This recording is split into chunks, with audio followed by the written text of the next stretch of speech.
Бауыржан Момышұлы даңғылы Елорданың солтүстік шығысында Алматы ауданында орналасқан күре жол Сарайшық көшесінен басталып, Абылайхан даңғылында аяқталады.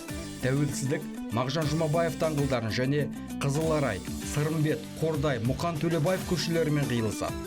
Ұзындығы 3958,7 метр. Бауыржан Момышұлы ержүрек қолбасшы, жазушы, Кеңес одағының батыры, Қазақстанның халық қаһарманы. 1941 жылы Ұлы Отан соғысы генерал-майор Панфиловтың басшылығымен Алматыда жасақталған 316-шы атқыштар дивизиясы құрамында майданға аттанып, батальон полк командирі болып, соғыстың соңғы жылдарында гвардиялық дивизияны басқарды.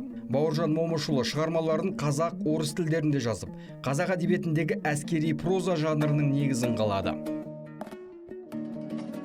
Даңқты батырдың есімі берілген даңғылдың бойында Бауыржан Момышұлы атындағы саябақ бар.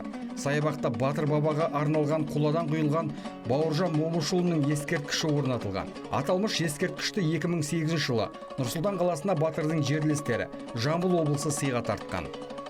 Даңғылдың бойында сыртқы пішінімен көптің таңдайын қақтыратын Астана Мюзик Холл мейрамханасы, оқушылар сарайы, жер үйік саябағы, достық үйі орналасқан.